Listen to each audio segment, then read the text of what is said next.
नमस्कार। हिंदी की पाठशाला यूट्यूब चैनल में आप सबों का स्वागत है।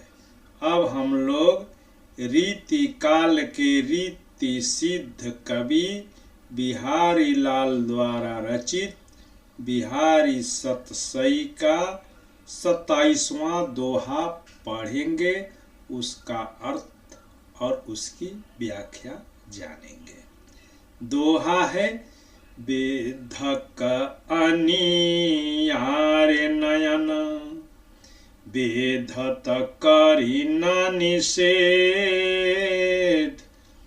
बरबट बेधतु मोहियो तो नासा को वेद तो नासा को वेद।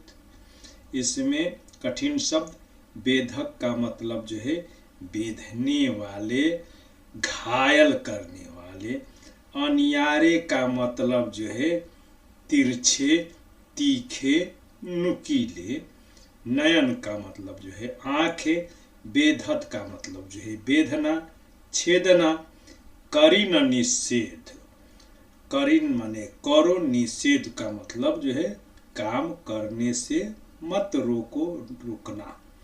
बरबट बराबर बरबस, बरबट बरबस का अपभ्रष्ट रूप है। बेधतु यानी कि जो है छेदता है। मोहियो, मोह माने मेरा, हियो माने हृदय। तो नासा, तो माने जो है तुम्हारी, तुम्हारी। नासा का मतलब नाक। कौ वेद, वेद विद्ध से बना है, यानी कि जो है छेद, नाक में जो छेद होता है, नाक का छेद। अब इसका प्रसंग क्या है कि नायक नायिका के रूप सौंदर्य पर रिझा हुआ है और उसमें भी विशेष करके नायिका के जो है तीखे तिरछे नयन और उसकी नुकीली नाक में जो छेद है उस पर रिझा हुआ है, उसी का वर्णन करता है। नायक नायिका को संबोधित करते हुए स्वगत यानी कि स्वयं से जो है कहता है कि हे प्रिय, तेरे ये तीखे नुकीले नयन, अनियारे नयन यानी कि तीखे नयन, बेधक यानी कि बेधने वाले हैं, बेध रहे हैं। बेधत करिन निषेध, और इन नयनों के द्वारा जो मेरे हृदय का जो है भेदन हो रहा है, जो छेद कर रही हैं तुम्हारी ये तिरछी नजरें, उसको रोको मत, मुझे घायल करने दो।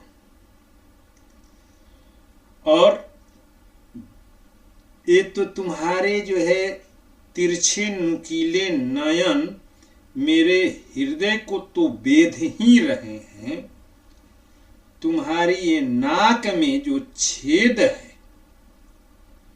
वो भी जो है मेरे हृदय में, मेरे कलेजे में बरबस जो है छेद कर रहे हैं, बरबस उसे घायल कर रहे हैं। इसका तात्पर्य यही है कि नायक नायिका से अपेक्षा करता है कि नायिका सदैव उसे अपनी तिरछी नजर से देखते रहे, कटाक्षपूर्ण नेत्रों से देखती रहे। और ऐसी चाह स्वाभाविक भी है और इसमें मनोविज्ञान भी है, क्योंकि हर प्रेमी अपनी प्रेमिका की चितवन का, उसकी तिरछी नजर का कायल रहता है। वह सदैव चाहता है कि उसकी प्रिया और या प्रियतमा उसे सदैव उसकी तरफ से उसकी तरफ जो है देखती रहे। कोई भी नायक यह नहीं चाहता है कि नायिका या प्रियतमा उससे मुंह फेर ले।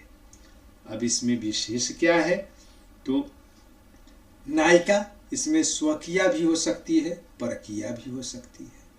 यानी कि कोई नायिका है, उस पर नायक रिझा हुआ है, दूसरे की प्रेमिका या दूसरे की पत्नी जो पर अगर रिझ रहा है तो वह परकीय प्रेम है, और वैसी नायिका परकीय नायिका कहलाती है।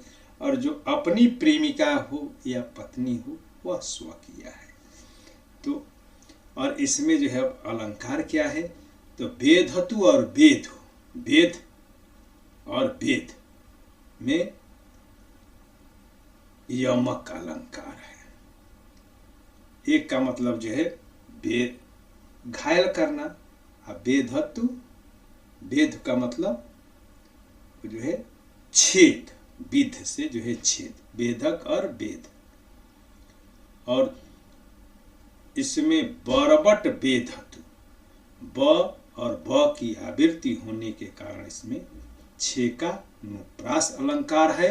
और पूरे दोहे में चूंकि कोई अस्त्र शस्त्र नहीं है छेदने वाला, भेदने वाला, बावजूद नायक का हृदय घायल हो रहा है।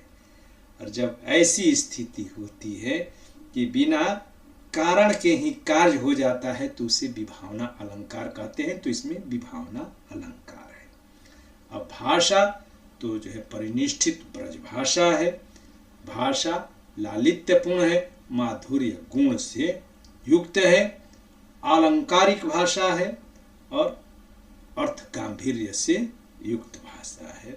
और कल्पना और समाहार शक्ति की बदौलत बिहारी लाल दोहा रूपी जो है 24 मात्रा वाले जो है छंद में अर्थ भरने में समर्थ हुए हैं।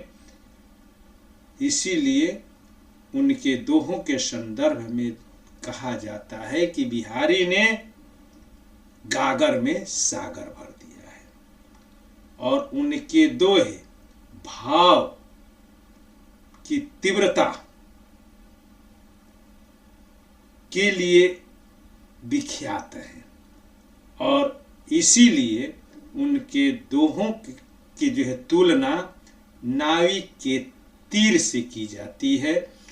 सतसैया के दोहरे ज्यों नाविक के तीर, देखन में छूटन लगे घाव करे गंभीर।